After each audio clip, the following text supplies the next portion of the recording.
देखिए, गुज्जर समुदाय जो ये बार बार कह रहा है कि राजपूतों और ब्राह्मणों को ट्राइबल किया गया है, ये बिल्कुल सरासर गलत है। प्रदेश सरकार ने 23 सितंबर 2023 पत्र में केंद्र सरकार से पूछा है कि हाटी कौन है।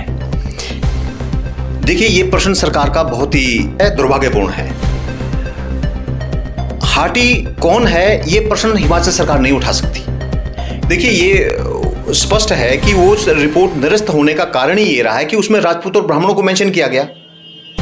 देखिए, ये एक योजनाबद्ध तरीके से कुछ लोगों ने शरारत कर रहे हैं और जो हाटी समुदाय को बदनाम करना चाहते हैं और जो हाटी समुदाय को उनका जो अधिकार है, जो पिछले 50 सालों से जो नहीं मिल रहा था, वो नहीं चाहते कि उन्हें मिले। कुछ लोग गलत बयानबाजी करके रोज सुर्खियों में आने के लिए ये सारा भ्रम फैला रहे हैं। ऐसी बात है कि जो युवा इस कोटे से अपना आवेदन करना चाहता है वो पिछड़ रहा है, उसको नुकसान हो रहा है। हाटी मुद्दे को लेकर हमारे साथ हाटी आंदोलन से जुड़े हुए छात्र आंदोलन के छात्र नेता व वर्तमान में हाटी समिति कमरू यूनिट के अध्यक्ष अनिल ठाकुर जी हमारे साथ हैं। अनिल जी, आपका स्वागत है न्यूज़ पोर्टल सबकी खबर में। बहुत बहुत धन्यवाद और मैं न्यूज़ पोर्टल के सभी दर्शकों को नमस्कार करता हूं और स्वागत करता हूं।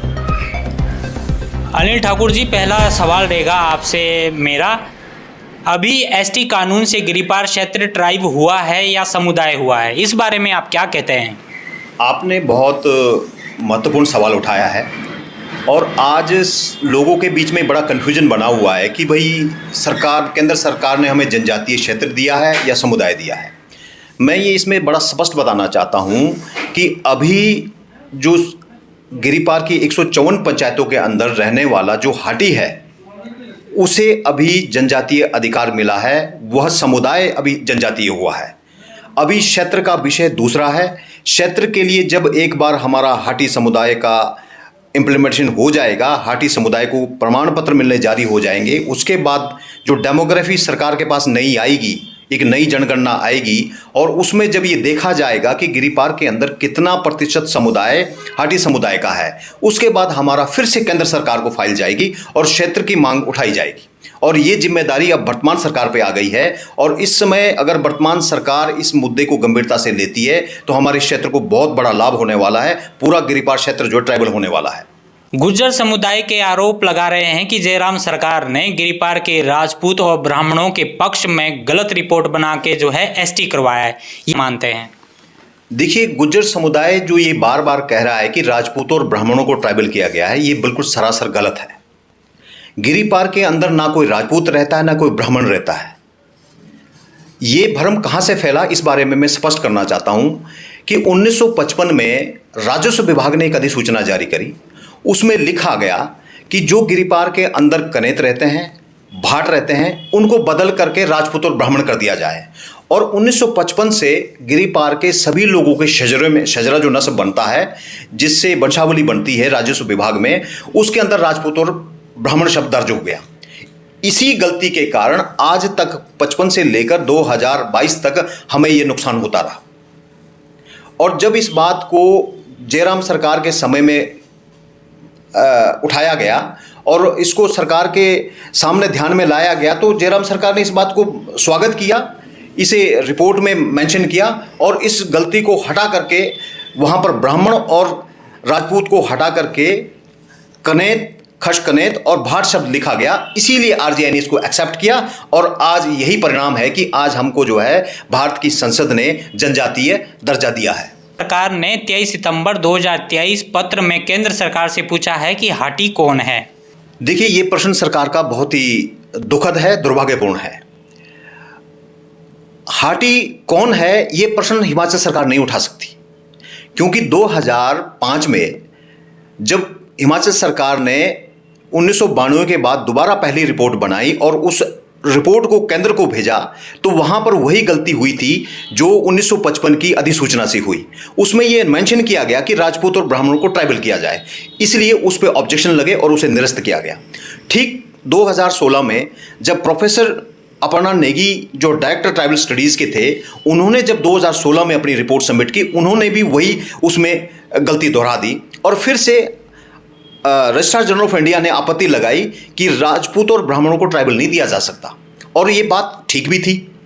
लेकिन जब दोबारा से एथनोग्राफिक रिपोर्ट बनी और वहाँ पर इस गलती को दुरुस्त किया गया, तब इसको एक्सेप्ट किया गया। और इसकी जो सुधार हुआ है वो इसका रेफरेंस जो हमको मिला है वो 1934 के रियासत सिरमौर का जो गजेटियर है वहाँ से मिला है।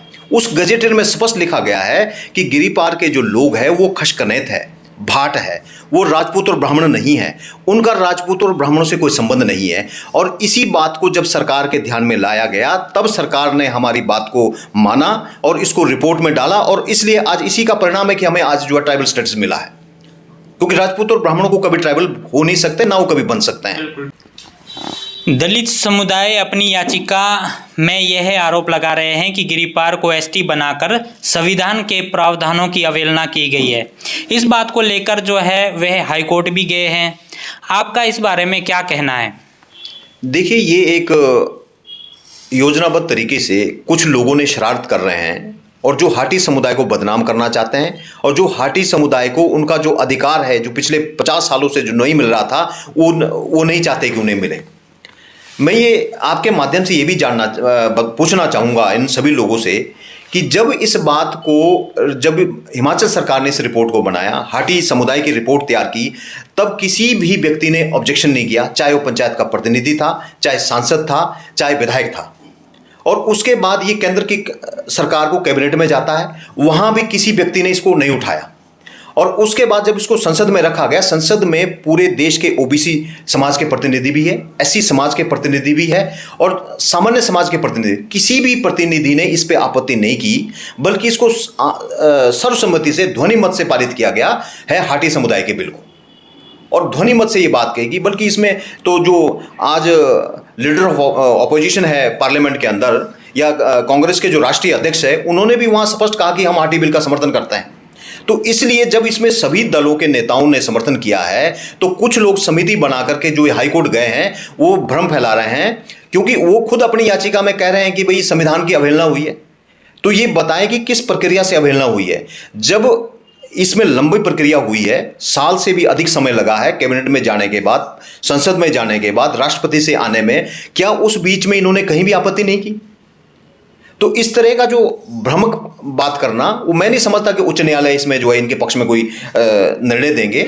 संविधान के पार्ट 3 की अवहेलना कैसे हो सकती है जब इसकी संवैधानिक प्रक्रिया से गुजारा गया है, कैबिनेट में रखा गया है। जो हमारा अध्ययन शोध संस्थान है जिसको एथनोग्राफिक स्टडीज़ तैयार की गई है, जो ट्राइबल स्टडीज़ के जो अनुसंधान संस्थान है, वहाँ से इसको रिपोर्ट तैयार की गई, संसद के पटल में रखी गई और उसके बाद इसको राष्ट्रपति से अनुमति मिलती है, तो उसमें संविधान की अवहेलना तो प्रश्न ही नहीं उठता है। ये तो संवैधानिक प्रक्रिया से हुआ है और कानून बनने के बाद अब कार्यपालिका का काम है उसको इम्प्लीमेंट करें। क्षेत्र में, हाटी समुदाय के क्षेत्र में तरह तरह की भ्रांतियां फैली हुई है और लोग असमंजस की स्थिति में हैं। आपका क्या मानना है इस विषय पर? देखिए, ये कुछ लोग गलत बयानबाजी करके रोज सुर्खियों में आने के लिए ये सारा भ्रम फैला रहे हैं। स्थिति स्पष्ट है, भारत की संसद ने गिरिपार के समुदाय को हाटी समुदाय बना दिया है। राज्य सरकार उसमें कुछ क्लेरिफिकेशन चाहती है, वो एक क्यों चाह रही है, कैसे हुआ, इसके पीछे नहीं जाना चाहूँगा मैं, लेकिन आज भी राज्य सरकार जो है अपने इस काम को इम्प्लीमेंट कर सकती है। राज्य सरकार ना तो ये प्रश्न उठा सकती है कि कौन हाटी है, क्योंकि राज्य सरकार ने खुद तय किया है कि हाटी समुदाय कौन है, और राज्य सरकार तो निवेदन करने वाली है जिन्होंने केंद्र की सरकार से अनुमति मांगी है, राष्ट्रपति महोदय से अनुमति मांगी है कि हमारा जो गिरिपार का हाटी समुदाय है उसको जनजातीय देने के लिए हमें अनुमति दी जाए। तो ये पता तो राज्य सरकार को है, राज्य सरकार की रिपोर्ट है, केंद्र सरकार कैसे बता सकती कि हाटी कौन है? ये बात तो हमारी खुद की सरकार ने दिल्ली सरकार को बताया है कि ये लोग हाटी में आते हैं, ये नहीं आते हैं। इसीलिए इसमें से अनुसूचित जाति के जो लोग हैं उनको एक्सक्लूड किया गया है, और बाकी सब लोग जो गिरिपार के हाटी लोग हैं, जिनमें मुख्य रूप से कनेत हो गए, भाट हो गए, देवे हो गए, या वो सारे ट्राइब हुए हैं।